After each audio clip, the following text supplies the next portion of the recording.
반갑습니다. 한국사의 해설의 품격다운 사학도 해품사입니다. 자, 이번 영상에서는 2023년의 첫 한능검 회차인 63회 심화편 해설을 다룰 겁니다. 원래는 제가 이 영상을 찍기 전에 합격률 총평 영상을 올렸어야 되는데 제 개인 일정으로 이게 너무 기간이 밀려가지고 그냥 이번 회차에서는 조금 독특하게 63회 해설에서 이 합격률 총평 관련된 내용을 같이 다루도록 하겠습니다. 그래서 제가 원래 총평을 짤 때는 이 63회가 합격률이 생각보다 높게 나올 거라 예상했는데 그렇게까지 높지 않게 나왔거든요. 그래서 먼저 이 회차에 대한 제 개인적인 난이도 총평부터 먼저 드리면 제 생각엔 보통이에요. 한 원래 쉬움이랑 보통의 중간 사이를 줬었는데 결과가 나온 걸 보고서 난이도를 조금 더 높게 책정했습니다. 일단은 제가 난이도를 이렇게 잡은 이유가 뭐냐면 2회차의 경우에는 62회에 비하면 뭔가 2회차 아니면 이런 문제 보기 힘들다 싶은 그런 신유형이 딱히 없었어요. 그러니까 62회 때는 인물 유형도 되게 어려운 게 많았었고 한 개의 유형을 하는 게 아니라 여러 가지 유형 섞어가지고 문제를 조금 더 어렵게 만드는 그런 패턴들이 많이 보였는데 이번에는 딱히 그렇다고 할 만한 문제가 별로 없었고요. 그리고 통합사의 비중이 진짜 많이 떨어졌어요. 그러니까 62회 때는 한 7개? 거의 진짜 통합사만 7개, 8개 급으로 진짜 단편적 공부하신 분들은 절대로 합격할 수 없도록 어렵게 나왔었는데 63회는 딱 2개밖에 안 나왔어요.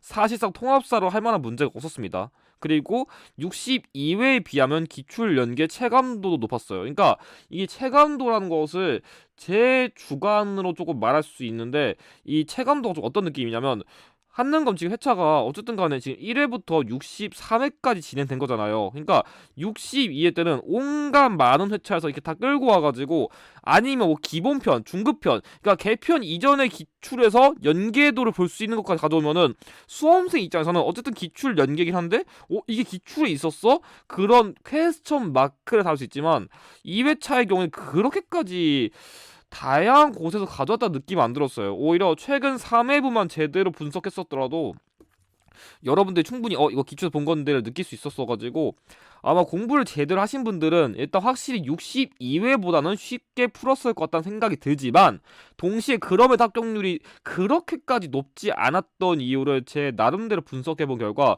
일단 까다로운 시기 유형이 많았어요. 대표적으로 이번 회차가 그래도 나름 변별력을 위해 가지고 가나 시기 유형을 좀 난이도 되게 어렵게 만든 문제들이 많았어요. 이건 제가 이따가 설명드릴 거고 그리고 이 까다로운 시기 유형 관련해서 제가 조금 더 설명을 드리면 이 한능검이 원래는 이 한지문의 두 문제, 그러니까 소위 수능 국어식 문제라고 하는 그런 문제를 원래는 4회 내지는 5회에 한 번 냈었는데 지금 이런 스타일의 유형이 계속 나오고 있어요. 그러니까 61회부터 63회 연속으로 계속 나왔거든요. 그래서 이게 출제자가 앞으로는 이 패턴을 거의 고정 유형으로 가져가지 않을까, 저는 그런 생각이 좀 듭니다. 그리고 문제 배치가 중간중간 되게 이상하다 느낌 문제들이 많았어요. 대표적으로 갑자기 9번인데 고려시대를 낸다던가 또 47번에서 뜬금없이 다른 문제 내다가 뭐 고려시대 불상 내던지 이런 식으로 뭔가 이쯤 되면은 그냥 조선시대 전기인데 갑자기 후기왕 나오고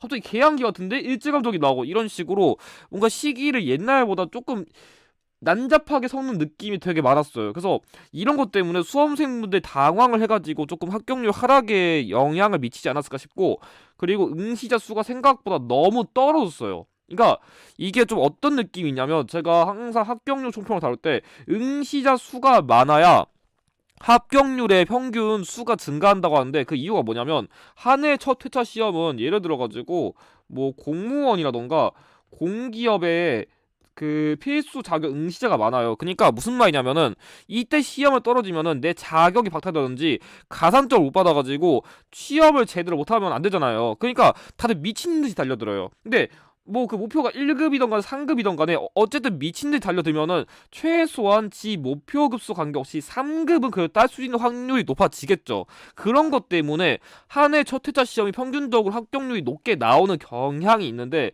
그래서 보통은 이 회차들은 합격자가 아니라 응시자 수가 평균 10만 명 이상은 맨날 나왔거든요. 근데 이번엔 수가 너무 적었어요. 그것 때문에 생각보다 응시자 너무 적어가지고 3급을 이렇게 뭔가 좀 채우는 그런 응시자 수가 줄어들어가지고 합격률이 그렇게 높게는 안 나왔던 것 같다라고 평가할 수 있겠지만, 마지막으로 그럼에도 중요한 거는 1급의 비중도는 그래도 높았다는 겁니다. 그러니까 이게 그 난이도가 그렇게까지 공부를 열심히 한 사람 입장에서 어렵지 않았다면은 평균적으로 1급의 비중도가 높아요. 그러니까 합격률이라는 게 1급으로 갈수록 더 비중도가 높으면 그 시험은 대체로 공부를 제대로 한 사람 입장에서 쉬웠다는 얘기예요. 반대로 1급, 2급, 3급의 비중도가 엇비슷하면은 그 회차는 어렵다는 얘기가 되거든요. 보통은 그래요. 왜냐면 실제로 후기를 보더라도 이번에 1급이 아니라 100점을 맞은 후기도 옛날보다 좀 많았거든요. 그런 걸 감안한다면 적어도 공부를 제대로 했다는 사람들 입장에서는 이 회차가 어렵다고 평가할 수는 없을 것 같습니다. 아무튼 좀 이번에 합격률 총평을 다루다 보니까 초반이 길었었는데, 제 이 회차에 대한 의견 이렇고, 아무튼 본격적으로 해설 시작하겠습니다. 자, 그럼 지금부터 본격적으로 이제 문항 해설 시작할 건데, 제가 깜빡하고 이거 안 적었어가지고 일단 이거 다시 적은 다음에 이제 본격적으로 해설 시작하겠습니다. 먼저 1번, 밑줄근 이 시대의 생활 모습으로 옳은 거 얘기했는데, 뭐 첫 문제는 별로 안 어려우니까 바로 지나갈게요. 보시면 여기 경기도 연천공 전공리라는 유적지가 나오는데, 이게 보통은 유적지 키워드가 나오면 이 시대의 경우에는 연천 전공리랑 공주 석장리가 제일 잘 나와요. 특히 공주 석장리는 지역사 키워드 잘 나옵니다. 아무튼 여기는 이 시기에 주먹 도끼 보자마자 이 시기가 구석기 시대인 걸 모르는 분은 없을 것 같습니다. 1번, 소를 이용하여 기피갈이 하였다. 이 기피갈이란 키워드가 되게 애매한데, 일단 선사시대에서는 답이 절대로 안 돼요. 왜냐면 최초의 시기가 지증왕 기록이거든요. 그러니까 최초의 기록이 지증왕 시기인데, 선사시대 때 설마 우경했었더라도 증거가 없기 때문에 뇌피셜로는 이거 증명할 수 없어가지고 무조건 최소 지증왕 시기 이후고, 만약에 선지에서 일반화되었다는 말이 나오면 그건 고려 시대입니다. 2번, 빗살무늬 토기에 식량을 저장한 건 신석기 시대고요. 지배층의 무덤으로 고인돌을 만든 건 청동기 시대, 거푸집을 사용하여 세형 동검을 제작한 거는 철기 시대이고요. 그래서 정답은 동굴이나 가까이 막집에서 거주하였다. 그래서 보통 구석기 시대는 여러분들이 그것만 외우시면 돼요.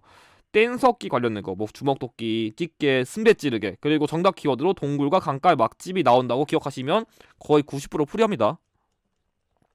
2번, 밑줄근 이 나라에 대한 탐구 활동은 가장 적절한 것.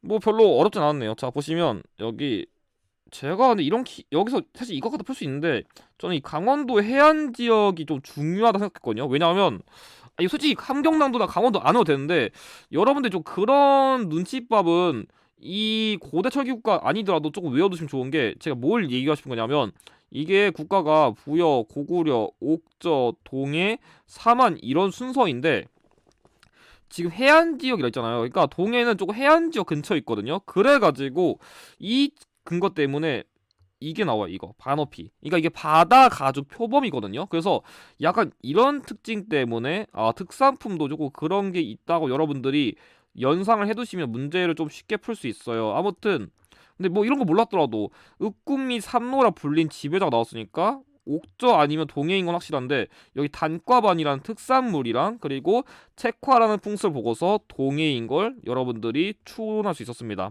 볼게요. 1번, 신성지역인 소도의 역할을 알아봤다. 여러분들이 이건 사만인데, 사만은 여러분들이 좀 그걸 기억하시면 좋아요.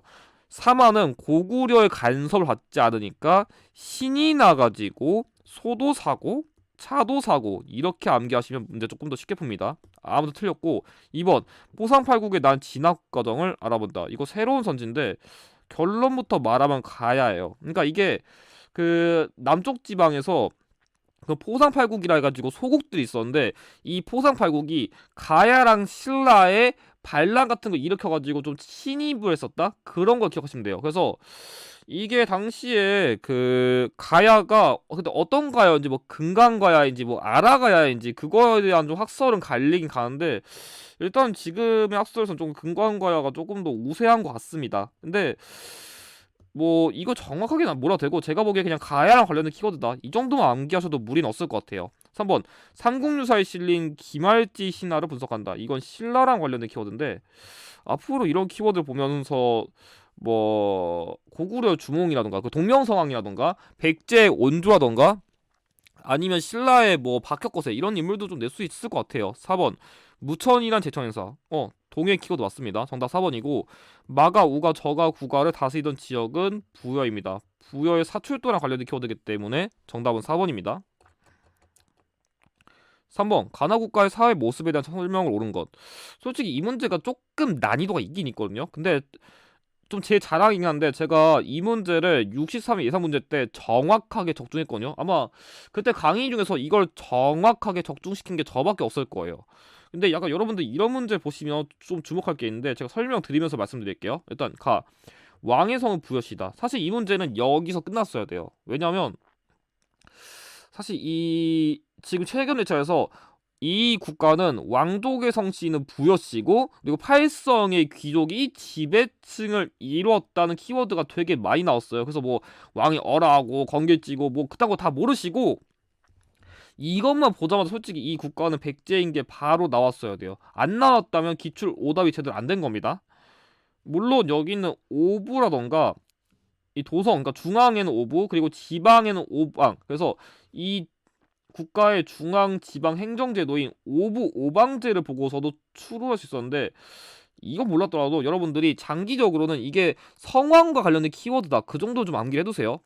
근데 솔직히 얘보다는 얘가 더 중요한데 보시면 큰 성에는 녹살, 나머지 성에는 철역은지를 두었다는데 얘가 중요했어요. 그러니까 왜냐하면 최근 한능검에서 욕살이랑 철역은지를 지방 장관으로 두었다는 내용 역시 기출에서 진짜 많이 나왔어요. 그러니까 여러분들이 좀 기출을 앞으로 시험을 대비하기 위해서 좀 주목해둬야 되는 게 뭐냐면 제가 이때 욕살 철역은지를 정말 주목을 많이 했었는데 왜 그러냐면 이게 제가 이 선지가 되게 많이 나왔었는데 60회 때 이 왕족의 성신 부여씨랑 팔석의 귀족이 지배층이 잃었다는 선지랑 플러스로 60회 때 육자평이랑 신육 관등제를 정비했다는 선지도 나왔었거든요. 그래서 이걸 바탕으로 한능검에서 61회 때 문제에서는 육자평 키워드 주고 정답 키워드 이걸 줬어요. 부여씨랑 뭐 팔성귀족. 그래서 최근에 사회상 유형을 어렵게 되네? 그걸 보고서 백제를 이렇게 냈으니까 다음 회차는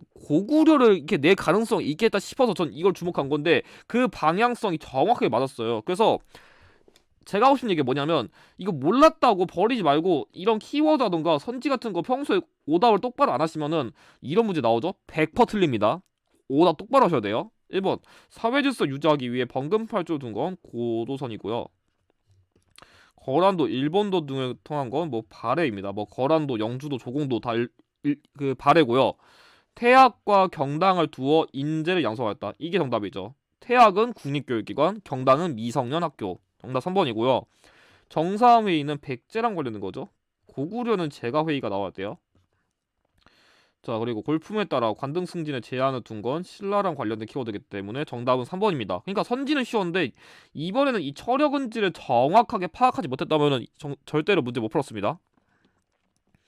4번 다음 상황에 나타난 시기를 연표해서 옳게 고른 거 얘기했는데 이 문제는 약간 좀 그런 생각이 들거든요. 58회랑 59회 기출을 똑바로 분석했으면 푸는 거고 제대로 분석을 못했으면 이 문제 못 풀어요.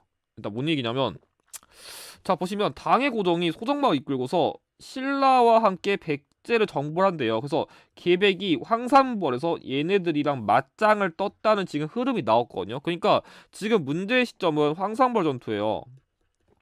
솔직히 사료가 되게 길어 보이는 거지 포인트만 제대로 잡았다면 절대 어려운 문제가 아니었거든요. 이거 지금까지 너무너무 많이 나온 사료라 사료 해석이 어려운 게 아니라 낚였으면은 얘랑 얘 중에 헷갈렸을 거예요. 분명히 틀리신 분들은 그것도 안 됐으면 그냥 이거 제대로 공부 안 하신 거예요. 헷갈렸다고 여기 순에서 헷갈렸는데 이게 왜 헷갈렸는지 좀 설명을 드리면 이게 삼국시대 통일과정 최근 경향을 좀 아셔야 되는데 자 뭔 얘기냐면 최근의 경향을 좀 보시면 일단 첫 번째로 그 대야성 전투가 발생해가지고 백제 의자왕 시기에 윤충 장군이 김춘추의 가족을 다 죽였어요. 그래서 김춘추가 빡쳐가지고 김춘추가 보정왕에게 군사를 요청했어요.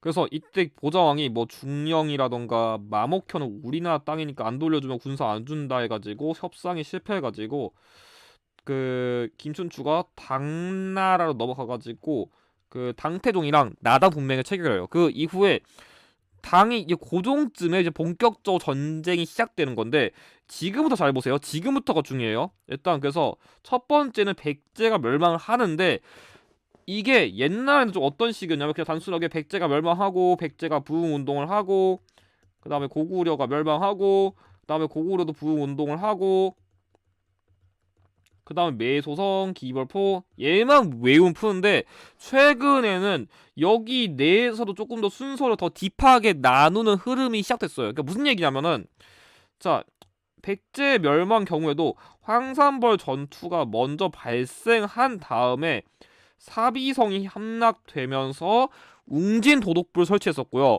그리고 백제 부흥 운동의 경우에도 흑도복, 흑지상지, 도침, 복신 그리고 부여풍의 그런 활동들이 있었는데 좀 그 이후에 백강 전투가 발생했다. 이 고구려의 멸망의 경우에도 평양성이 함락되고 그 다음에 안동도부를 설치했다는 흐름을 내고요.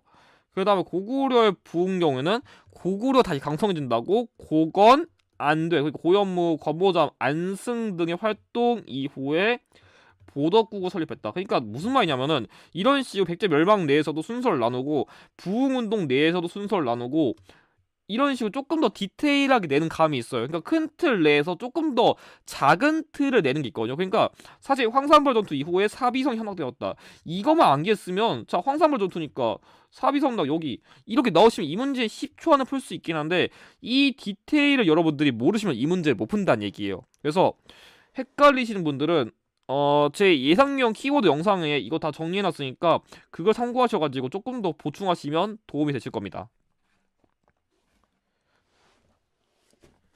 자, 5번. 각 국가의 경제 상황으로 옳은 거 얘기했는데, 네, 보면 이 문제는 여러분들에게 제가 풀이할 수 있는 방법을 세 가지 제시해드릴게요. 먼저 첫 번째는 그냥 정직하게 푸는 거예요. 자, 일본 도다에서 쇼쇼인, 그러니까 일본에서 발견되었고, 이 문서는 조세 수치와 노동력 동원에 활용할 목적, 그리고 여기 서원경 부국에서 발견되었다, 그리고 어떤 기록이 있다. 이걸 보고서 일단 첫 번째 풀이는 민정문서다, 이게. 그래서 촐락문서니까, 민정문서, 촐락문서는 이거는 뭐 당연히 통일신라식의 문서구나 이렇게 파악하는 거예요. 근데 이거는 솔직히 말하면 아마 제 기억 58회인가 59회쯤 이게 나왔었거든요. 그래서 사실 그거 갖다가 이거 풀었어야 돼요.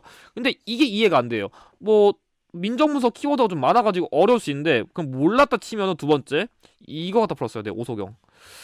이 민정문서를 몰랐더라도 구주 오소경이 통일신라의 그런 지방 행정제도 이 행정제도란 걸 보고서 이렇게 풀 수 있었는데 얘까지도 안 돼요. 내가 공부를 더럽게 안 해가지고 얘까지도 안 되면 이거 갖다 풀었어야 돼요. 그러니까 이게 뭔 얘기냐면 한능검에서 약간 1번에서 9번대에서 경제를 내면 대충 고려시대고 10번대에서 경제를 내면 고려시대 그리고 20번대쯤에 내면은 조선시대 후기예요. 아니 해풍선 이게 문제 양아치처럼 풀어도 되나요? 네 됩니다.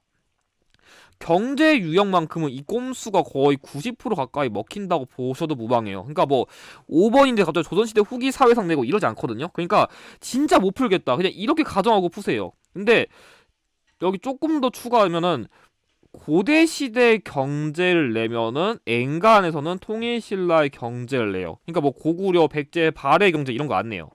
나머지는 낼 수 있는 경제 키워드가 별로 없거든요. 그러니까 고대 시대에서 경제를 내면은 일단 그냥 통일실로 관련된 거 찾으시면 엔간에서 정답입니다. 1번 낙랑군과 왜 철을 수출한 건 가야고요. 집집마다 부경이나 창고가 있었던 건 고구려랑 관련된 키워드. 활구는 고려시대. 자 특산물로 솔빈부의 말이 있었던 건 발해고요. 울산항, 당항성이 무역항을 번성한. 그래서 이 시기에 국제무역항 관련된 키워드인 5번이 정답입니다.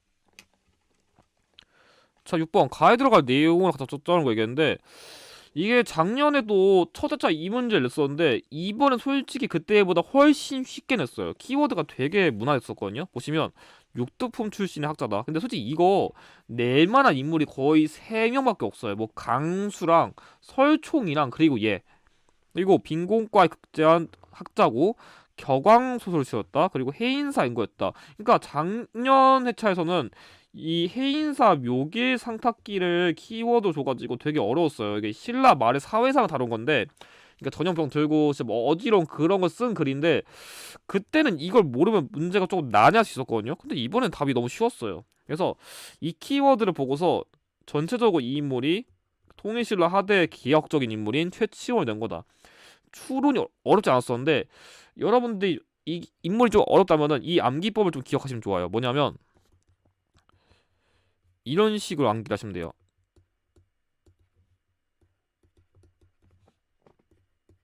자, 뭐냐면 이 인물 관련된 키워드 다룬 건데 크게 개원필경 여기엔 격왕소소라고 나와 있는데 다른 말로 이거를 토왕소 경문이라고 하거든요. 이거랑 그리고 이건 시무십조 그리고 빈공과 육두품. 그러니까 뭐냐면 채치원은 게토레이를 10번 사 먹었더니 빈곤해졌다. 왜? 육두분 출신이라 돈이 없어요. 다시 한번 게토레이를 10번 사 먹으니까 빈곤해졌다. 왜? 육두품 출신이라서. 자, 빈곤과 그리고 격왕소서, 육두품, 그리고 시무책 10조 이렇게 풀란 얘기입니다. 이렇게. 그래서 채치원 키워드가 좀 암기할 게 많아가지고 헷갈리시면 이 암기법을 참고하시면 됩니다.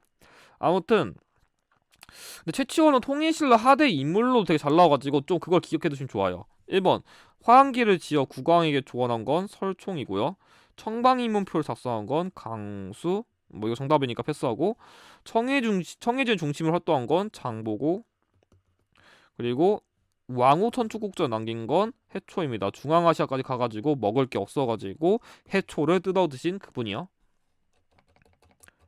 7번 밑줄근 왕의 업적으로 오른 거 얘기했는데 제가 작년 회차에서는 고구려 왕이 너무 많이 나와가지고 올해 시험에서 좀 신라 왕을 주목해도 좋을 거다 얘기했는데 그게 정확했어요.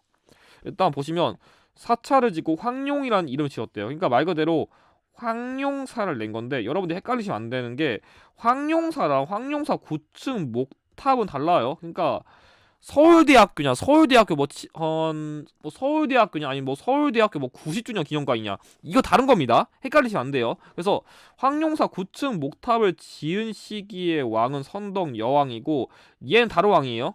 자, 그리고 거칠부가 왕의 명령 받아들여서 국사를 편찬하였다. 이거 제가 보기에 그냥 심화 52의 기출 거의 똑같이 냈거든요. 근데 이선지가 너무 빈출이었어요. 거칠부 명령을 받아가지고 거칠부가 왕명을 받아서 국사란 역사서 편찬한 건 지능왕 키워드로 지금까지 너무너무 많이 나왔어요. 모르시면 안 돼요. 1번 이사부를 보내 우상국 보소시킨 건 지증왕이에요. 근데 이 이사부가 우상국이 아니라 대가야를 정벌했단 말이 나오면 이거 맞는 내용이에요. 그러니까 이사부가 지능왕 시기를 활동한 것도 주의해 두시고 예성강 이북에 폐강진 설치했다. 이거 좀 어려운데 선덕왕이에요. 선덕 여왕 아니고 선덕왕인데 그냥 폐강진이란 건 뭐냐면 그냥 군사적 요충지예요. 군사적 요충지. 그래서 그 당시에 이 강가 근처에다가 그냥 군사적 요충지를 설치했다. 그 정도만 암기하시면 될 것 같아요. 별로 중요한 내용은 아니고 관료전을 지급하고 노급을 폐지한 건 이건 신문왕이고요. 뉴스페이퍼씨. 국가적 조직으로 화랑도 개편했다. 그래서 이왕 시기에는 그런 삼국통일의 주역이 된 화랑도를 개편하는 역할을 했었습니다. 정답 4번이고 2차 독일 순교를 계기로 불교를 공인한 건 법흥왕과 관련된 키워드이기 때문에 정답은 4번입니다. 8번 가 왕에 대한 설명을 옳은 것.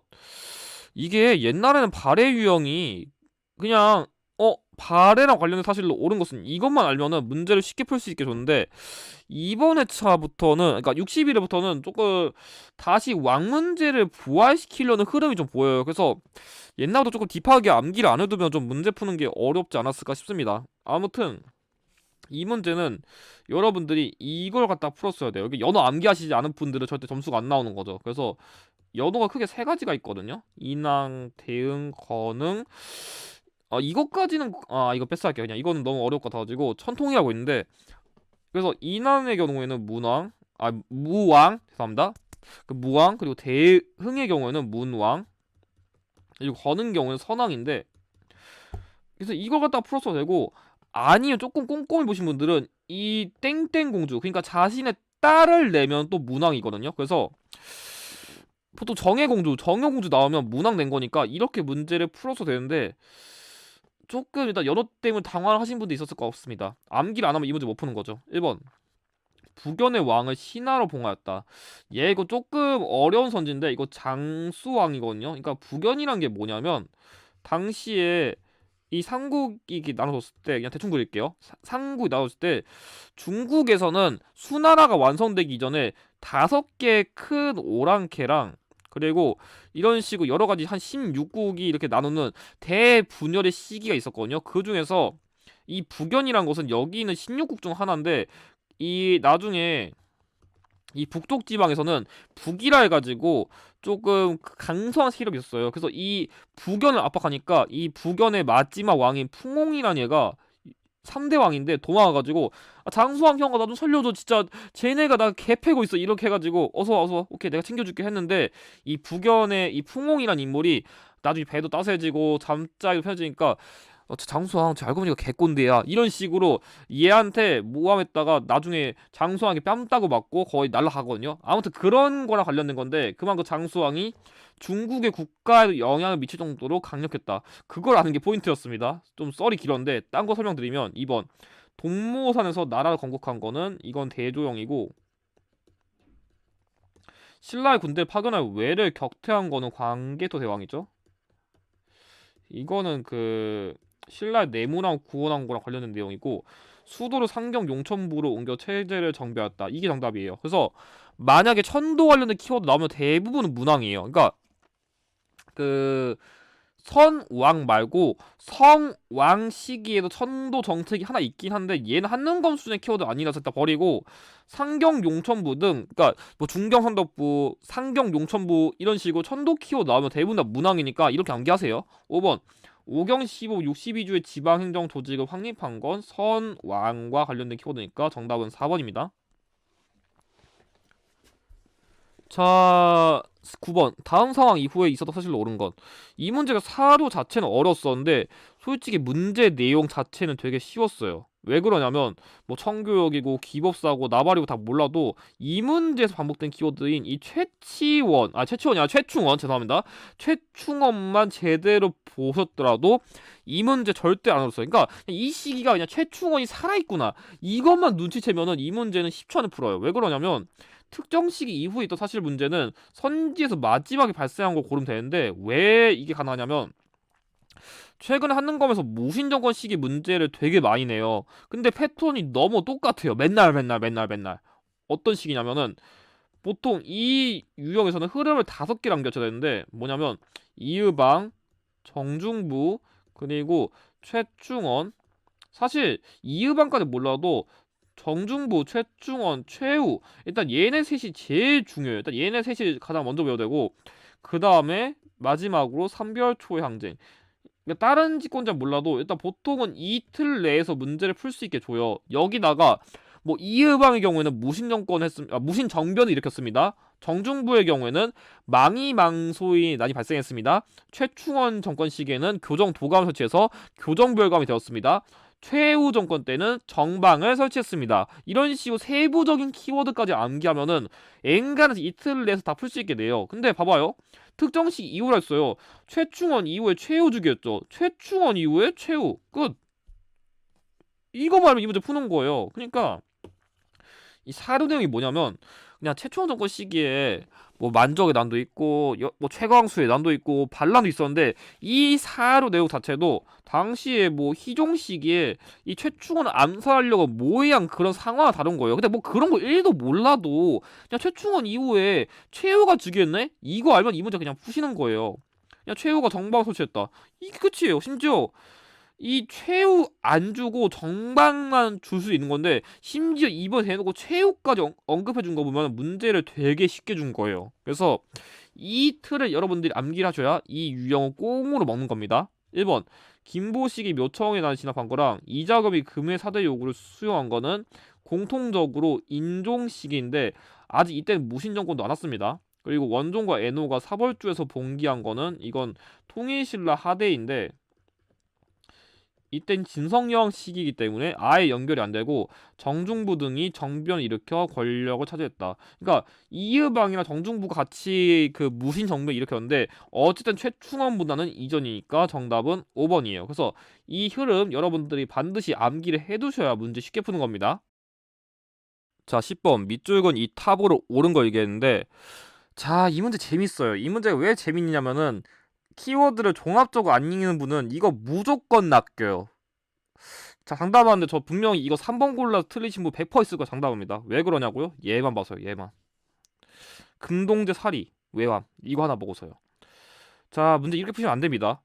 혹시나 그렇게 고르신 분들은 진짜 반성하셔야 되는 게 문제는 무조건 끝까지 읽어보셔야 돼요. 그리고 선지도 1번부터 5번까지 무조건 읽어보셔야 돼요. 그냥 혹시 모르니까요.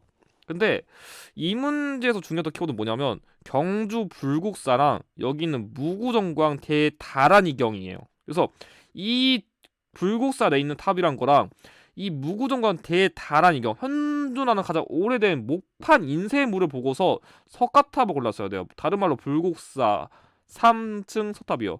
이걸 헷갈리신 분들은 금동제 살이라고 푸시는 게 아니라 정확하게는 금제 살이 봉영기라고 써 있어야 얘가 되는 거예요. 금동제 살이가 아니에요. 금제 살이 봉영기라는 그런 기록 유산이 있어야 되거든요.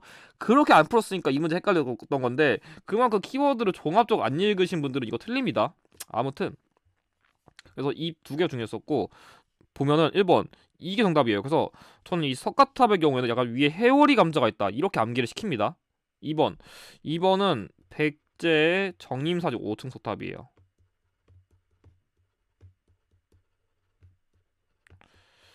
그래서 이거 5층의 구조를 조금 외우시면 도움이 될 것 같고요. 자, 이거는 미륵사지 석탑이고요. 그래서 이거 틀렸으면 안 돼요. 이거는 어려운 문제가 아니라 그냥 공부를 안 한 유형이에요. 그러니까 보통 이 미륵사지 석탑은 금제사리 봉영기, 석가탑은 무구정광 대다란이경 이걸 언급하는데 얘 갖다가 풀어야 되고 얘 갖다? 그래서 이거 안 외우신 분들 문제 못 푸는 거예요. 아무튼 얘는 이렇게 한입 배우면 사과처럼 좀 외우시면 될 것 같고 얘가 조금 어려운데 이거는 통일신라 시대 화엄사 사사자 삼성석탑이거든요. 이거 잘 보시면 여기 사자 4마리가 이렇게 이 탑 위에 그 몸통을 받치고 있다? 이 정도만 암기하시면 될 것 같아요. 아무튼 사사자 3층 석탑인데 얘는 일단 답이랑 관련이 없어요. 이거 좀 잘못 적어 좀 글씨가 엉망이어서 다시 적을게요. 네, 사사자 상층 석탑. 자, 마지막으로 이거는 월각사가 아니라 월정사. 제가 오늘 또 발음이 안 좋네요. 월정사 8각 9층 석탑인데 약간 여러분들이 이런 식으로 다가 다층탑의 경우에는 엔간에선 다 고려시대 이후거든요. 근데 경천사지나 원각사지 헷갈리면 안 되는 게 경천사지나 원각사지는 약간 좀 집 모양 같이 생겼거든요. 그런 거 아니면 그냥 이 피레팅 같은 거 읽어보서 이렇게 푸시면 됩니다. 참고 이 월정사 8각 9층 석탑은 평양 지역에 위치하고 있습니다. 평양. 11번 가 임무에 대한 설명 옳은 것. 평소보다 되게 쉽게 냈어요. 자, 보시면 완산주를 도읍 삼았다. 이게 지금의 전주 지역이고요. 그러니까 이게 후고구려던가 후백제의 경우에도 여러분들이 솔직히 이쯤에 있다 후고구려다, 이쯤에 있다 후백제다, 그냥 이렇게 푸셔도 됩니다. 그냥 삼국시대랑 똑같아요. 그리고 신라의 금성을 습격하여 경혜왕을 죽게 한 다음에 경순왕 김보를 왕으로 즉위시켰다. 이거 암기하시고 금산사 유폐되어서 탈출해서 고려에 기부했다. 솔직히 완산주 보자마자 이거 견원 나왔어야 돼요. 더 볼 것도 없는 문제인데 이런 키워드는 여러분들이 은근 인물사 자체도 안 공부하신 분들이 이런 선지 나오면 되게 헷갈려 하시거든요. 암기하셔야 됩니다. 1번 공산전투에서 전사하였다. 일단 이 인물은 공산전투 때 승리했었고요. 전사한 인물은 굳이 정확하게 얘기하면은 왕건의 부하였던 신순경입니다. 2번 금마저의 미륵사를 참고하였다. 이거는 발해가 아니라 백제무왕이고요. 계속 말이 이상하게 하네요. 죄송합니다. 3번 후당과 5월에 사신을 파견했다. 그래서 이 인물은 외교 정책도 많이 했습니다. 전부 다 3번이고요. 김음돌 등 진골 세력을 수초한 거는 역시 신문왕이고요. 그러니까 김음돌이 나를 진압했다 이 말이에요. 그리고 국호를 마진으로 그리고 철원을 선도했다. 이거는 궁예입니다. 그러니까 5번이랑 3번의 게임인데 국호 뭐 연호, 수도 이런 거 나오면 엔간에서 전부 다 궁이에요. 그러니까 마진, 무태, 철원 이런 걸 너무 정확하게 암기한 것보다 수도 키워드다, 천도 키워드다, 국호 키워드다, 궁예네 이렇게 조금 더 먼저 접근하시는 게 암기에 도움이 될 거예요. 12번 가 왕의 제일식이 더 사실 옳은 것. 자, 이거 사료가 되게 길어 보이는데 제가 이래서 문제를 끝까지 읽으란 거예요. 여기 있는 개소리 다 지워치우시고 얘만 읽으면 되거든요. 아, 개선이 좀 죄송하고요. 그러니까 이런 문제 보면 그래요. 뭔가 온갖 뭐 어려운 소리 다 샤랄라 샤랄라 샤랄라 다 써놨는데 모르잖아 솔직히. 이거 어려워요. 뭐 순서가 또 왜 풀어요 문제를. 아니면 뭐 여기 순서왕후라던가 충주시 이런 거 다 외우실 거예요? 아니잖아요. 그러니까 문제를 애초에 끝까지 읽으면은 출제자가 어떻게든 평소에 나왔던 키워드 다 숨겨 놓으니까 제발 문제도 그렇고 선지도 꼼꼼히 읽는 습관을 좀 길러주세요. 이거 안 해가지고 틀리신 분 많거든요. 제가 괜히 해설 듣는데 이거 혼나는 거 같죠? 이런 거 같지만 진짜 이거 안 해서 현장에서 당하시는 분이 너무 많아가지고 조금 제가 세게 얘기했습니다. 죄송합니다. 아무튼 이 노비 안거부 통해 가지고 억울하게 노비가 된 자를 양인으로 해방시키면서 호족을 견제한 왕인, 그러니까 호족을 견제하는 왕인 광종을 고르는 게 포인트였습니다. 1번 최승로가 시무 28조를 건의했다. 고려의 성종이에요. 그러니까 12목, 시무 28조 이런 것들 나오면 엔간에서는 다 성종이에요. 그러니까 숫자 키워드가 좀 많아요. 그리고 2번 광덕, 준풍 등의 연호가 사용되었다. 광종은 이게 나오면은 문제던 간에 정답이던 간에 광덕, 준풍이란 연호를 안 낸 적을 제가 못 봤어요. 그러니까 노비안급법을 했습니다. 과거제를 시행했습니다. 이런 식으로만 내는 문제 못 봤어요. 그러니까 광종을 10번 내면은 수도 키워드는 진짜 거의 7번 이상 나와요. 그만큼 광종은 연호 키워드를 안 외우면은 정답을 맞히기 어렵습니다. 외우셔야 돼요. 정답 2번이고 관리의 규범을 제시한 계백 요소가 반포되었다. 이거 왕건입니다. 4번 쌍송 통감부를 공격하여 천령 이북을 수복한 건 공민왕식이고요. 지방세력 견제를 목적으로 상수리 제도가 실시되었다. 일단 이거는 왕은 정확하지 않아요. 뭐 문무왕식이란 얘기도 있는데 일단은 이거 왕이 너무 애매해가지고 안 적을게요. 대신 통일신라 시기라서 시기가 안 만난 것만 여러분들이 기억하시면 될 것 같습니다. 자, 13번 가에 들어갈 내용으로 옳은 거 얘기했는데, 자, 이 문제는 솔직히 저한테 배웠으면 되게 쉽게 풀 수 있어요. 뭐냐면, 자, 여기 보시면 쇠충의 구제학당을 비롯해서 사기 융성하니까 관악을 진흥하기 위해서 정부가 추진한 정책이 뭐예요? 얘를 물었잖아요. 얘를. 솔직히 말해 이거 제가 맨날 이거 내면은, 그러니까 고려시대 관악진흥책을 내면은 정답 키워드로 거의 90% 나온다고 하는 게 양영고랑 칠제거든요. 여기 정답 어딨어? 양영고 끝. 진짜 이용 내면은 정답이 거의 예선에서 다 끝나요. 그러니까 이거는 기출을 아시는 분은 그냥 이 문제 꽁으로 드시는 거고 아니면 이 문제 못 푸는 거예요. 그러니까 제 기억에 이 유형이 나왔던 게 48회랑 52회 때 나왔던 것 같고 그리고 57회 나왔거든요. 그러니까 자주 나온 유형 아닌데 대신 나오면 이 문제는 그냥 점수 꽁으로 드시는 거예요. 그러니까 1점의 점수도 심지어. 그래서 사실 여기 있는 서적포랑 7제까지 준 거 보면은 야 힌트를 너무 많이 줬어요 진짜. 그냥 그거 그냥 제가 보기에 그냥 관악지능 양형구 7제 그냥 이거 하면 그냥 10초 안에 푸는 문제인데, 그러니까 아시면 푸는 거고 모르면 못 푸는 건데 괜히 이걸 다 정확하게 해석해서 선지 분석하려고 좀 압박감을 느껴가지고 이 문제 어려워하시는 것 같거든요. 근데 어차피 10번 때고, 그러니까 10번 때니까 대충 고려시대 가정하고 여러분들이 그것만 잘 구별했더라도 이 문제는 풀이가 전혀 무리가 없었어요. 실제로 보면은 독소상품과를 통해서 인재를 등용한 거는 통일신라 시기의 원선왕 시기고요. 원성왕. 자, 사익선의 서적과 노비를 지급한 건 최소 조선시대죠. 최소 조선 명종쯤은 가야 돼요. 그리고 중등교육기관으로 사부학당 설립한 거 역시 조선이고, 뭐 이거 장학기금, 이거 칠제는 전문 강좌, 이거 초계문신제는 조선시대 정조니까 역시 맞지 않습니다. 그래서 제가 보기 이거 두 개를 그냥 아시면 풀고 모르면 틀리는 문제였습니다. 이 문제 딱히 해설 별로 안 할게요. 자, 14번 각 국가에 대한 고려 대응 오는 것. 되게 쉬운 문제죠. 근데 저 당황했던 게 이 문제를 생각보다 틀린 분이 너무 많아요. 당황했습니다. 이거 틀리신 분들은 지금 당장 화면 끄시고 손 드세요. 이건 틀리면 안 되는 문제예요. 왜냐면 제가 이 문제 틀리면 안 된다고 한 이유가 뭐냐면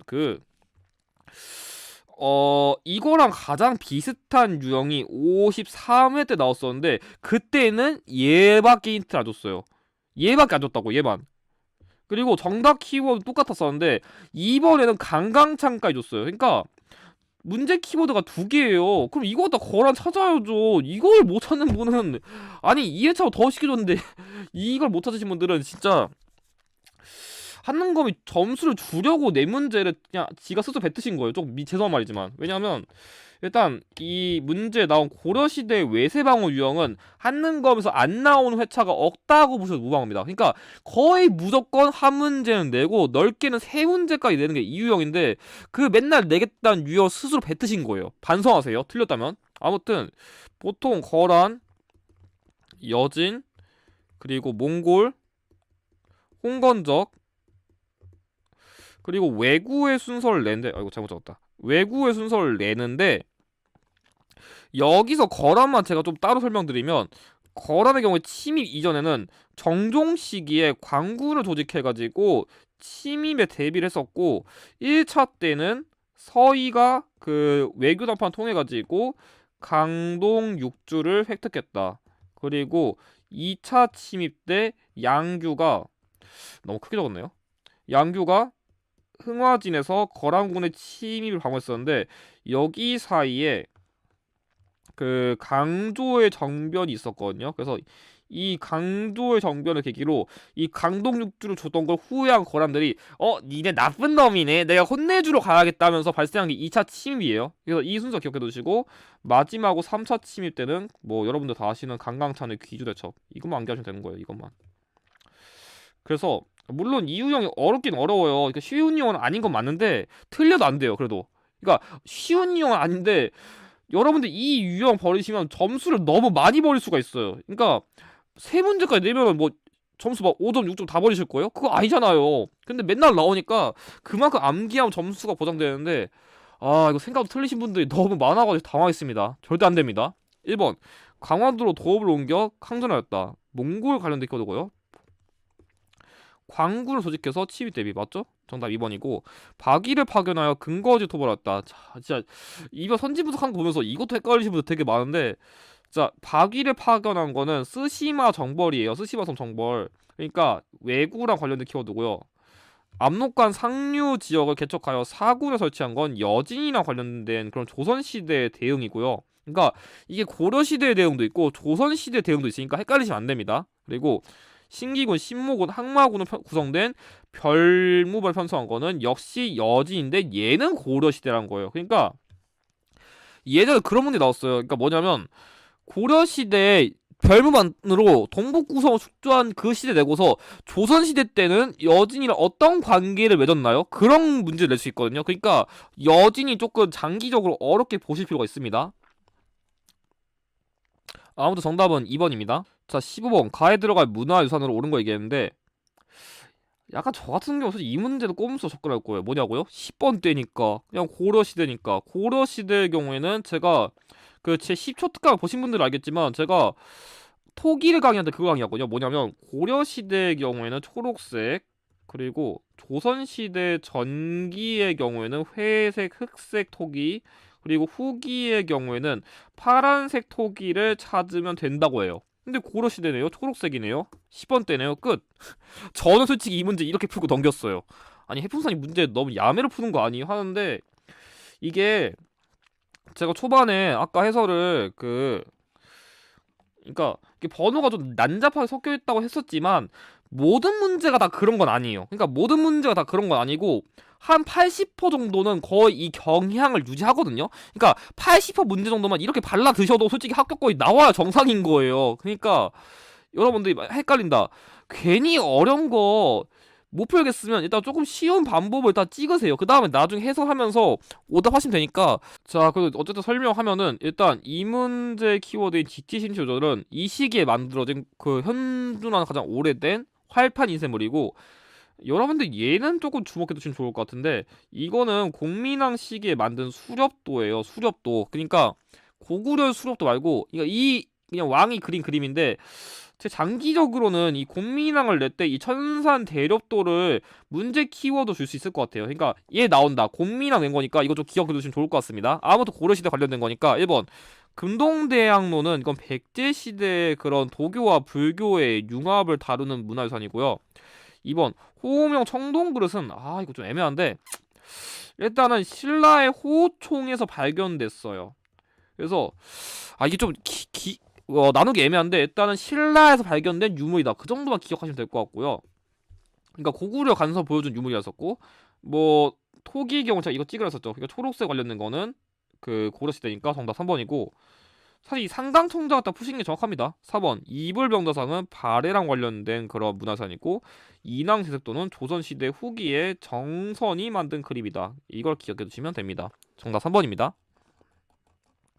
16번 가 임무에 대한 설명 옳은 것. 자, 이 문제는 승려 유형이 좀 옛날에 갑자기 죽어들다가 좀 오랜만에 다시 나오는데, 이거는 좀 어렵게 접근하지 마시고 여러분들이 고려시대 승려는 제가 암기법을 좀 제시해드리거든요. 그래서 제가 그냥 강조해드린 암기법만 기억하시면 될 것 같아요. 뭐냐면, 자, 여기에 불일보도국사 그리고 송광사, 이게 힌트 나왔거든요. 그러니까 일단은 이 문제시대 승려인 진울의 경우에는 약간 실천적인 승려라고 외우세요. 실천적이니까 이런 식으로 돈가스도 드시고 도노놈수, 그리고 쌍수도 하고 정예쌍수, 그러니까 밖에서 노니까 기분이 좋아가지고 보조개가 터질 정도로 보조국사, 그리고 쪼갠다 이런 식으로요. 자, 실천적인 인물이라고 뭐라고요? 실천적인 인물이니까 실천적인 인물이니까 돈가스 드시고 쌍수도 하니까 기분이 좋아가지고 보조개가 터질 정도로 쪼갠다. 개소리 같지만 이렇게 외우자는 겁니다. 근데 보통 돈가스, 쌍수, 보조개, 쪼갠다 이 네 개 외우면 진짜 인가 다 풀려요. 여기 플러스로 실천적인 인물 시읒. 그래서 사찰 키워드 되게 많이 주는데, 그래서 실천적인 거 진으로 실천적이다. 돈가스 드시고 쌍수한다. 이렇게 외우시면 좀 좋을 것 같아요. 자, 1번 참선을 강조하고 돈가스가 아니고 죄송합니다. 도너 점수 주장했다. 정답 1번이고요. 불교구단 통합을 위해 해동 천태종을 개창했다. 아유, 당황해서 말이 꼬이네요. 아무튼 해동 천태종은 의천인데, 의천의 경우에는 이런 식으로 뭐가 천, 대, 국가할 때 국, 이런 식으로 높은 류의 단어가 많이 나와요. 자, 2번 선문 영송집을 편찬하고 유불 일치수 시장했다. 이거 해심인데, 약간 여러분들이 해심을 진짜 어렵게 되면은 문제에서 유불일치서를 주고 선문 영송집을 정답으로 줄 수 있을 것 같아요. 그렇게 되면 문제 되게 어렵겠죠? 승려대 전기에 정리하여 해동고승전을 편찬한 거는 이건 가쿤이고요. 5번 보현시범가를 지어 불교교리 대중에 전파한 거는 균열랑 관련된 키워드이기 때문에 정답은 1번입니다. 17번 가 다를 일어난 순서대로 옳게 나눈 거 얘기했는데, 이거는 제가 그 마지막 특강에서 강조했었던 조선시대 건국 과정과 관련된 유형이거든요. 이거 어떻게 푸시냐면, 흐름을 여러분들이 세 가지를 암기하셔야 돼요. 뭐냐면 보통은 위화도해군,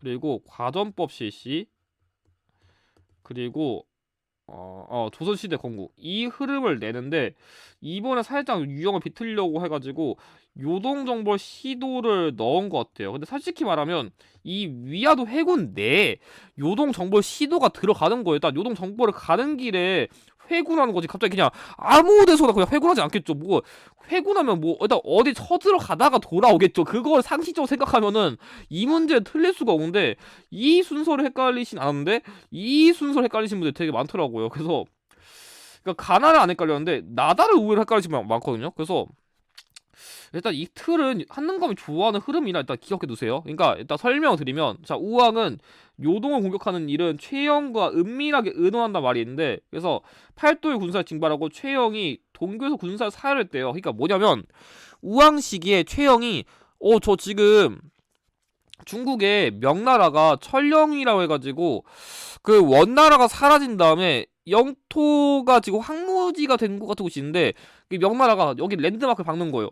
아니 지금 빨리 나라 부흥하기 전에 저 중국이 가져가지 못하게 우리가 빨리 저 요동 먹어야 돼요. 우리 요동 고구려의 땅이었는데, 이런 식으로 하면서, 물론 이거 좀 학설 다니까 이건 패스하고 방금 말은 무시하세요. 이거는 조금 학설이 갈릴 수 있어가지고. 아무튼 이 우왕식에 원래는 최영이 요동정벌을 해야 됩니다. 이건 기억하세요. 그래서 이랬었는데 우왕이, 아니 형아 네가 전쟁 나가다가 막 죽으면 어떡해, 난 누가 지켜줘, 이게 애교를 떨어요. 뺨따고 갖고 싶게. 그래가지고 최영이 알았어 내가 왕 지켜줄게 하면서 이 요동정벌을 가게 된 게 최영이 아니라 이성계거든요. 그래서 이거를 고려시대 주장한 거는 최영인데 이성계 가게 된 게 이런 이유거든요. 근데 이 이성계가 이끄는 군대가 압록강 가가지고 소위 사불가논이라 해가지고 작은 나라 큰 나라 치는 거 안 됩니다. 날씨가 더워가지고 뭐 재료가 녹는다, 전염병이 심한다 이런 식 이유를 들면서 회군을 했다는 거예요. 그래서 지금 흐름이 나가 되는 거고, 이 위화도 해군의 결과상 이 최영과 이성계가 맞짱을 떠가지고 최영을 사실상 이기면서 이제 급진 신진사대부랑 이 이성계 세력이 본격적으로 권력을 먹게 되면서 이 도평의사사에서 과전법을 실시한다는 그 논의가 나온 건데, 이 과전법 실시는 정도전이랑 조준이 건의했다. 이건 외워두세요.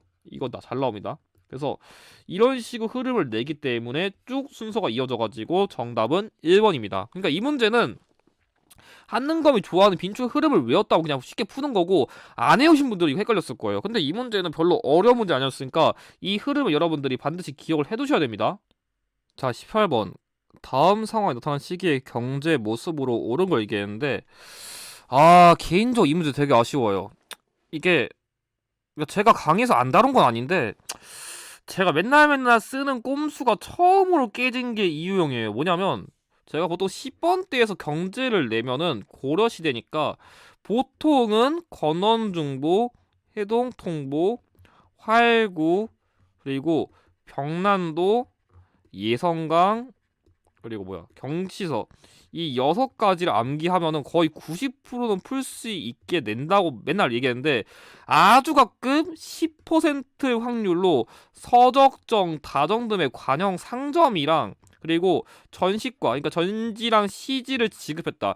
이것까지는 의외로 했거든요. 하필 얘가 나왔어요. 오랜만에. 거의 15회 만에요. 16회인가? 아무튼 그러니까 제가 안 가르친 건 아닌데, 이 꼼수가 처음을 깨져버리니까 조금 기분이 좋지 않더라고요. 근데 아무튼 설명을 드리면, 이 문제는 원래 어떻게 풀어내냐면 도병마사라던가 아니면 흥왕사처럼 이런 키워드를 보고서 고려시대랑 관련된 그런 기구나 그런 사찰을 보고서 풀어야 되는 문제인데, 그런 거 몰랐더라도 그냥 이 꼼수 대입했으면 문제 사료 몰라도 풀긴 했어요. 그러니까 오히려 사료로 푸는 게 조금 더 난해할 수 있지 않았을까, 저는 그런 생각이 들어요. 그러니까 이 문제는 저는 그 생각이에요. 그냥 이 사료 자체가 중요하기보다는 그냥 고려시대랑 관련된 키워드를 언급할 수 있을 만한 그냥 사료를 그냥 아무거나 들고 온 것 같은 느낌이에요.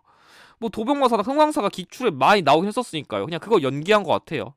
1번, 관리에게 전지와 시지를 지급하였다. 이게 전시과랑 관련된 거니까 정답은 1번이고요.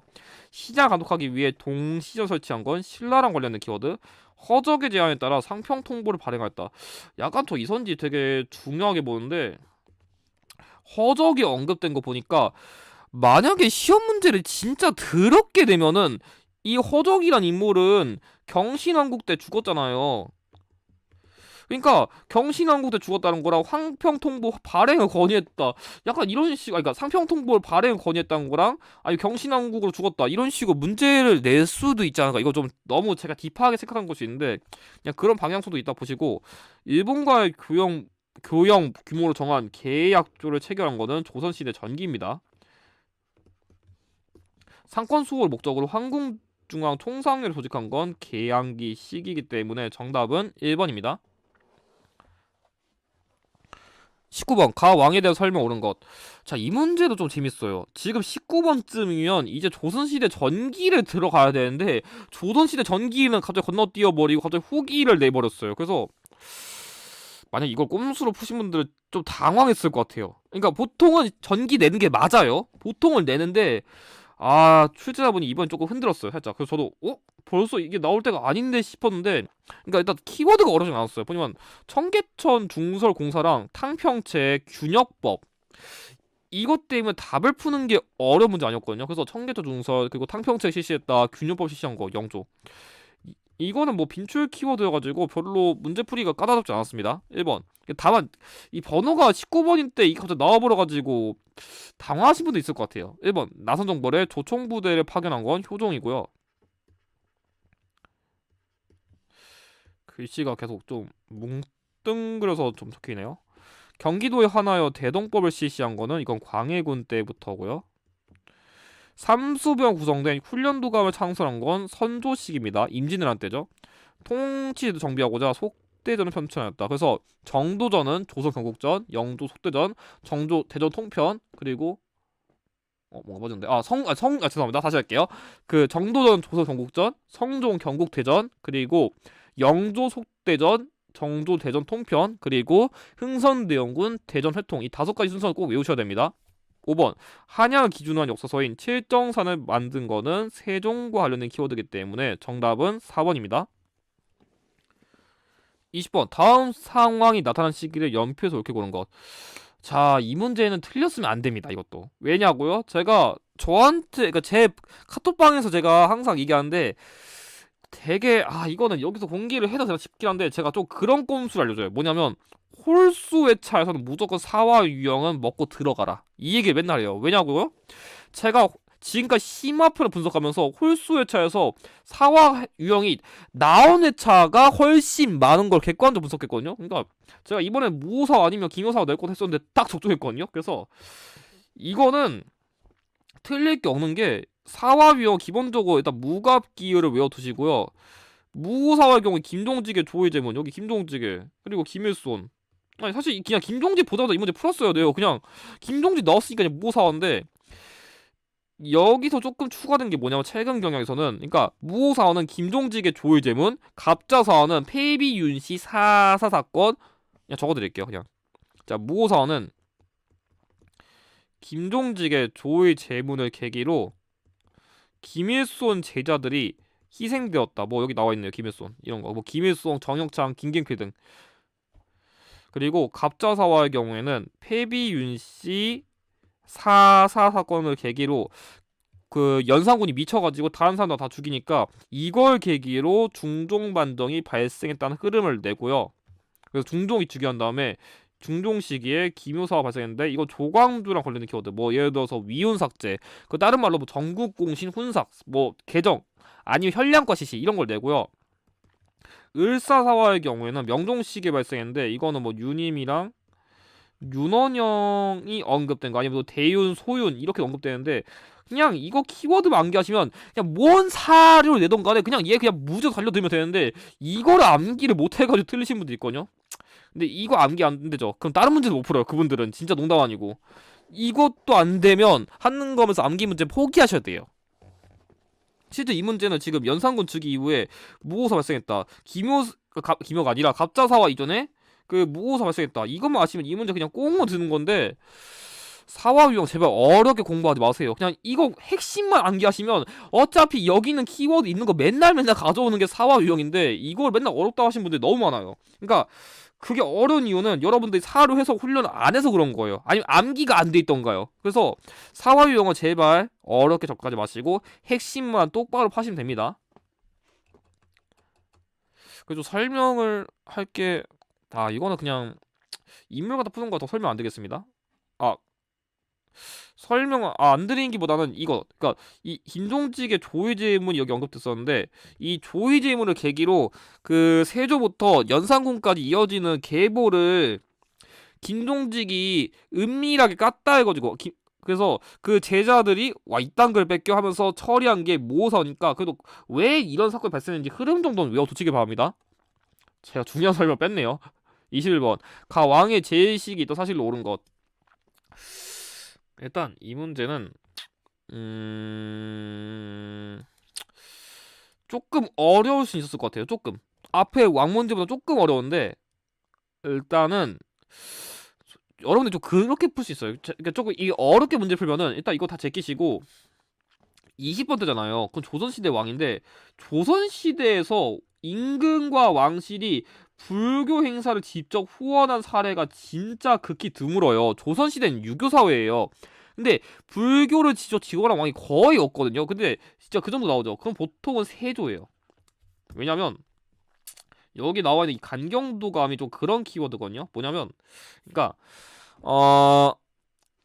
앞에 있는 키워드 좀 이해하셔야 되는데, 한 명의 권람 등의 조력으로 김종석, 황보인 등을 제거했단 말 있잖아요. 그러니까 이 인물은 자신의 조카를 퇴위시키고 왕에 즉위한 계유정난을 통해 가지고 왕이 올랐는데, 이게 조금 정사라고 하기는 조금 애매할 수 있는데, 그 맨날 그 세조가 지 조카 죽여가지고 맨날 꿈에서 막 진짜 시달리고 약간 이런 기록들이 있다거든요. 그래서 그런 것 때문에 나 너무 불안해. 맨날 꿈에서 악몽 나와. 아! 이래가지고 이 불안함 해소하기 위해서 했던 게 뭐냐면 불교를 믿은 거예요. 그래서 그거랑 관련된 대표 사례가 간경도감을 통해 가지고 불교랑 관련된 그런 것도 장려하고 추가적으로 이 시기에 그래서 조선시대에 독특하게 원각사지 10층 석탑이 만들어진 것도 이런 계기 때문이에요. 그래서 만약에 이 불교를 키워도 몰랐다면은 이 맥락에서 이게 계유정날 낸 거니까 세조를 골라야 된다 이렇게 추론했어야 되는데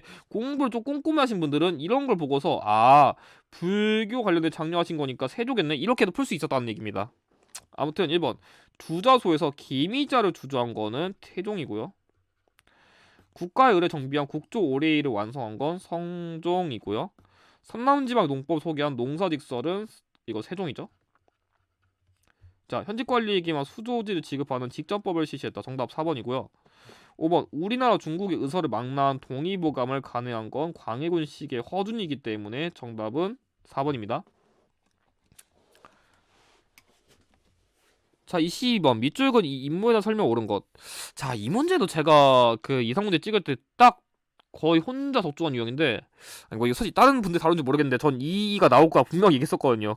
좀 제 자랑한 거 죄송한데 뭐 적중한 거 적중한 거니까요. 뭐 아무튼 이 문제는 솔직히 그냥 키워드를 암기했으면 푸는 거고 암기를 안 했으면 못 푸는 건데 3점 치고 이 정도면 되게 착하게 된 거예요. 왜냐면 이거는 키워드가 암기가 어려운 거지 뭐 풀만한 문제는 아니거든요. 그러니까 일단 여러분들 헷갈리시면 안 되는 게 키워드가 보통 예안 향약이랑 해주 향약을 되게 많이 헷갈려요. 그러니까 이왕인지 이인지 근데 그거 모르더라도 이 동어문답이랑 그리고 경몽여교를 보고서 솔직히 이걸 힌트를 3개나 줘가지고 이의를 추론하는 게 어렵진 않았어요. 힌트를 너무 많이 줘가지고 근데 약간 제가 그 암기법을 좀 알려드리면 원래는 이거 암기하셔야 돼요. 그러니까 예안 향약이랑 해주 향약도 구별 못하면 가끔 문제를 틀리게 내긴 내거든요. 그래서 암기하셔야 되는데 약간 좀 여러분들 좀 꼼수를 알려드리면 이왕의 경우에는 약간 조금 추상적인 게 많이 나와요. 그러니까 뭔가 시, 그림, 그러니까 주자서소료, 그러니까 시문집, 그러니까 문화작품 모은 거, 그리고 그림, 성악, 십도 이런 게 많이 나오는데 이는 조금 뭐랄까 실질적인 걸 많이 내요. 그러니까 실질적인 개혁 방안 그리고 교육 조금 더 현실적인 거잖아요. 그러니까 조금 더 현실적인 그런 느낌의 맥락이 많이 나오면은 물론 근데 이왕님이 그거 안 했다는 얘기는 아닌데 조금 그런 느낌이 더 강한 게 이니까 그렇게 접근하시면 될 것 같아요. 아무튼 1번 명에 대한 의리를 내세운 기축봉사를 올린 거는 이건 송시열이고요. 청으로부터 시연력을 도입하고자 했다. 이거 김육인데 제가 장기적으로 이 김육도 언젠가 인물용으로 낼 것 같거든요. 그래서 김육의 경우에는 여러분들이 두 가지를 외워두세요. 아이고 이 김육의 경우에는 키워드가 크게 두 가지예요. 대동법이랑 시연력 도입을 건의했다. 이거 두 개 외워두시고 양반의 허리와 문을 풍자한 양반전을 저술하였다. 이거 박지원이죠.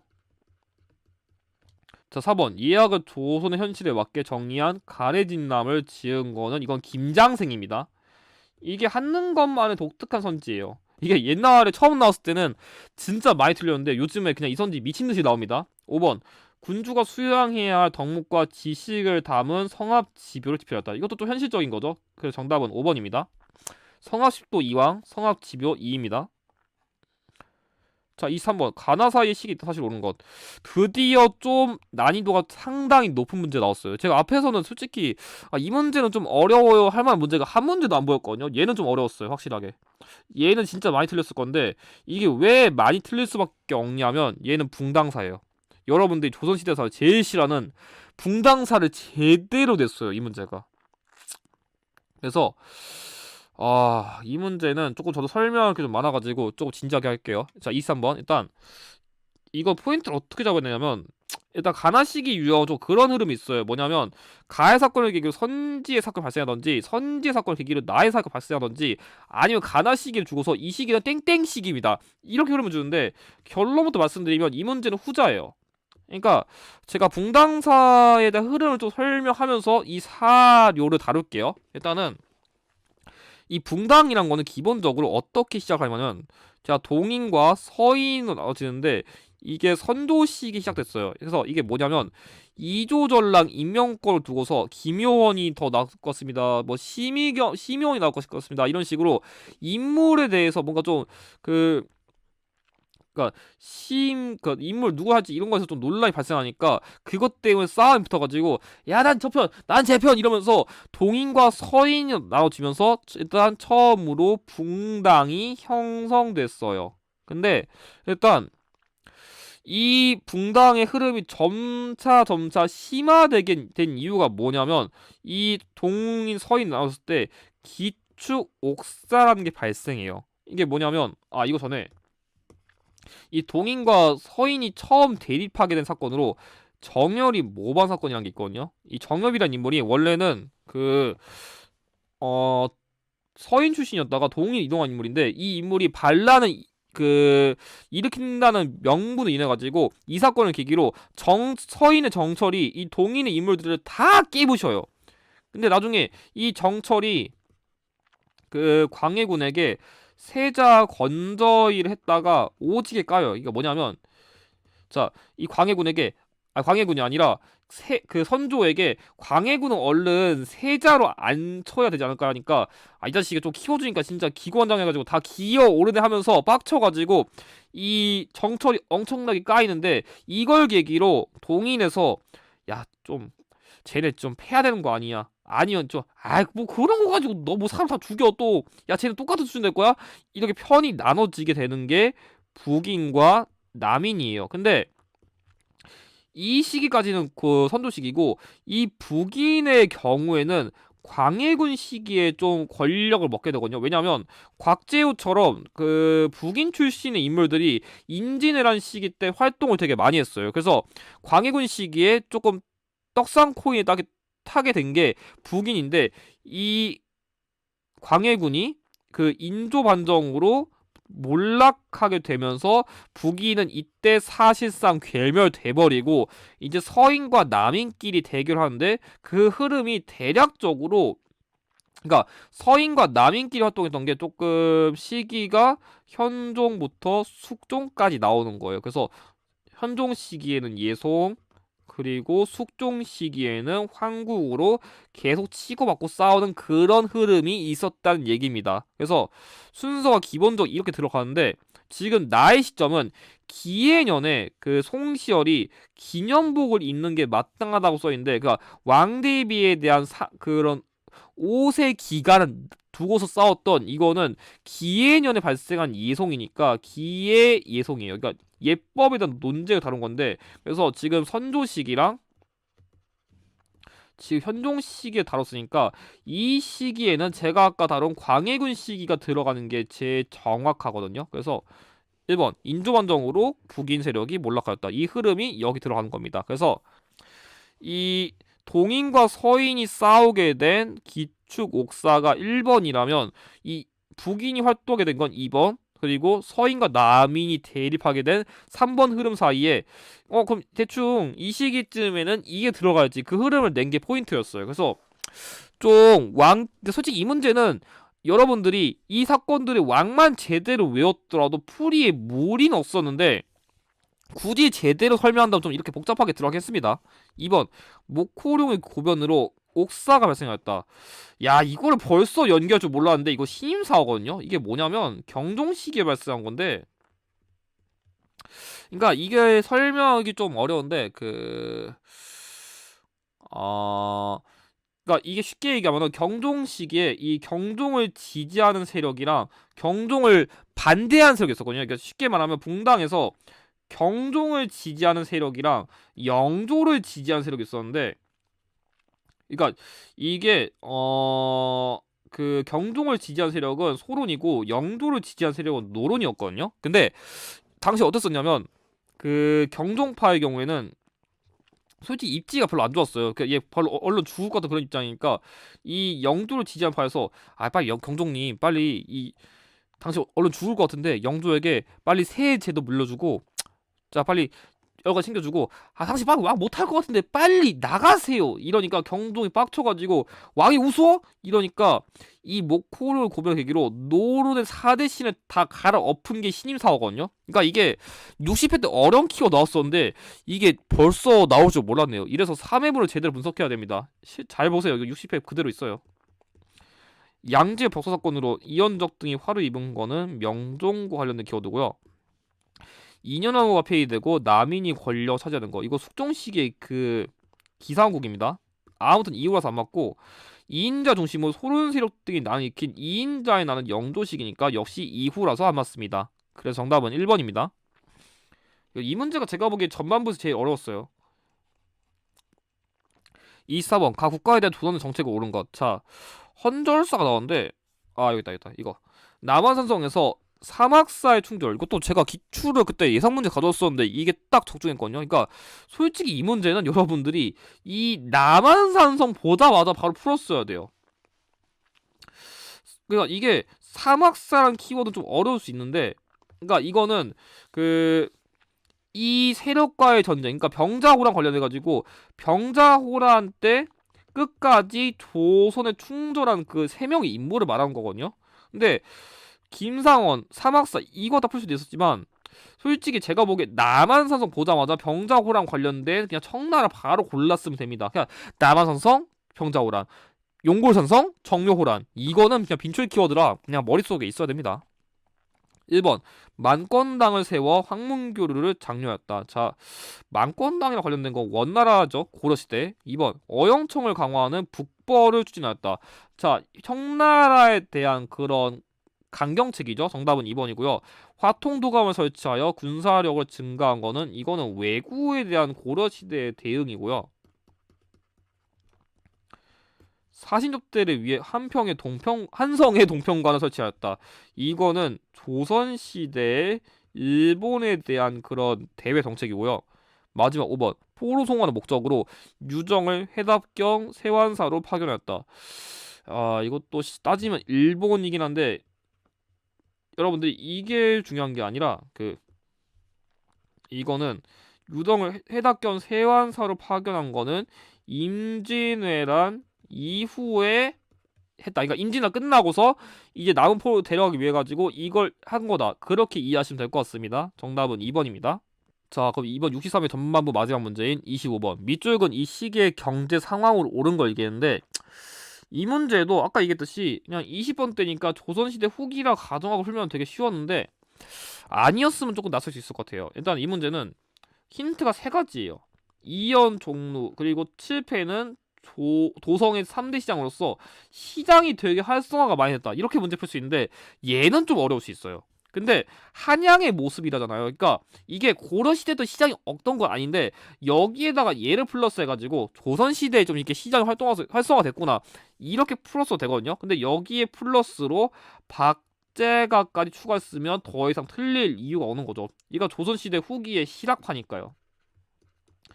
사실 이가 딱 푸는 게 제일 쉬웠습니다. 1번 백성에게 정전이 지급된 건 통일신라고요. 2번 서경에 관영상점이 설치되었다. 야, 이선지가 조금 어려울 수 있는데 고려시대예요. 그러니까 제가 고려시대 어렵게 되면은 얘를 무조건 외우려 했던 게 그 이유입니다. 금속화폐인 건원중부가 주도되고 역시 고려시대고요. 이 시기는 상평통보예요. 4번 병난도가 국제무역화 번성된 거 역시 고려시대이기 때문에 인삼, 담배 등 산품작물이 재배된 5번이 정답이 됩니다. 자, 그럼 이것을 전반부 해설 마치고 후반부 해설 마저 다룰게요. 아마 후반부 해설가 조금 더 어려운 문제가 많을 거니까 조금 더 해설을 집중 있게 보시면 좋을 것 같습니다. 영상의 내용이 도움이 되셨다면 좋아요와 구독을 부탁드립니다. 감사합니다.